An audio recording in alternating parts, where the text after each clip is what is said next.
বিশ্বের প্রায় 20% অপরিশোধিত তেল পরিবহন হয় একটি সরু সামুদ্রিক পথ দিয়ে। এই পথটি হল হরমুজ প্রণালী, যা পারস্য উপসাগরকে উন্মুক্ত মহাসাগরের সাথে সংযুক্ত করে। বর্তমানে ইরান ও আন্তর্জাতিক শক্তিগুলোর মধ্যে চলমান উত্তেজনার প্রেক্ষাপটে এই পথের নিরাপত্তা নিয়ে উদ্বেগ বাড়ছে। বিশেষ করে ভারতের মতো দেশগুলো, যারা তাদের 50%-এরও বেশি তেল এই পথে দিয়ে আমদানি করে, তারা সরাসরি ঝুঁকির মুখে রয়েছে। হরমুজ প্রণালীর ভৌগোলিক অবস্থান অত্যন্ত কৌশলগত গুরুত্ব বহন করে। একপাশে ইরান, অন্য পাশে ওমান, আর মাঝখানে মাত্র 33 কিলোমিটার প্রস্থের এই নৌপথ। সৌদি আরব, সংযুক্ত আরব আমিরাত, কুয়েত, ইরাকের মতো প্রধান তেল রপ্তানিকারক দেশগুলো তাদের বার্ষিক তেল রপ্তানির সিংহভাগ এই পথে দিয়ে পরিবহন করে। আন্তর্জাতিক শক্তি সংস্থাগুলোর তথ্য অনুযায়ী প্রতিদিন প্রায় 17 থেকে 21 মিলিয়ন ব্যারেল অপরিশোধিত তেল এই পথ অতিক্রম করে। সাম্প্রতিক সময়ে ইরান এই পথ দিয়ে চলাচলকারী জাহাজগুলোর উপর নজরদারি বাড়িয়েছে বলে বিভিন্ন আন্তর্জাতিক প্রতিবেদনে উল্লেখ করা হয়েছে। বিশ্লেষকরা মনে করছেন, ইরান, ইসরায়েল বা যুক্তরাষ্ট্রের মধ্যে উত্তেজনা যদি আরও বৃদ্ধি পায়, তাহলে এই অঞ্চলেই প্রথম প্রভাব অনুভূত হবে। প্রকৃত সংঘাত শুরু না হলেও কেবল হুমকির পরিবেশে তেলের বৈশ্বিক দাম বাড়িয়ে দিতে সক্ষম। জাহাজগুলোকে বিকল্প পথে পরিচালনা করতে হয়, বিমা প্রিমিয়াম বৃদ্ধি পায় এবং চালান বিলম্বিত হতে শুরু করে। এই পরিস্থিতির সরাসরি প্রভাব পড়ে তেল আমদানি নির্ভর অর্থনীতিগুলোর উপর। তেলের দাম বৃদ্ধি মুদ্রাস্ফীতি চড়া করে এবং দেশের সামগ্রিক অর্থনৈতিক কর্মকাণ্ডে চাপ সৃষ্টি করে। যে কোনো উন্নয়নশীল অর্থনীতির জন্য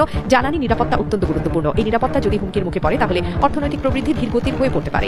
ভারত, পাকিস্তান ও দক্ষিণ এশিয়ার অন্যান্য দেশ এই ঝুঁকির সরাসরি সম্মুখীন। ঐতিহাসিক প্রেক্ষাপটে হরমুজ প্রণালী সর্বদাই আন্তর্জাতিক রাজনীতির কেন্দ্রবিন্দুতে ছিল। 1980-এর দশকের ইরান ইরাক যুদ্ধের সময় এই পথে জাহাজ চলাচলে বিঘ্ন ঘটেছিল, যা বিশ্ব তেল বাজারে বড় ধরনের প্রভাব ফেলেছিল। 2019 ও 2021 সালে এই অঞ্চলের সামুদ্রিক নিরাপত্তা নিয়ে উদ্বেগ তৈরি হয়েছিল। বর্তমান পরিস্থিতিতে আন্তর্জাতিক সম্প্রদায় এই পথের মুক্ত নৌ চলাচল নিশ্চিত করতে কূটনৈতিক প্রচেষ্টা চালাচ্ছে। হরমুজ প্রণালীর নিরাপত্তা নিয়ে অনিশ্চয়তা বিশ্ব জ্বালানি বাজারকে অস্থিতিশীল করে তুলতে পারে। আন্তর্জাতিক সম্প্রদায়ের সমন্বিত প্রচেষ্টা এবং কূটনৈতিক সংলাপ এই সংকট নিরসনের মূল চাবিকাঠি হতে পারে।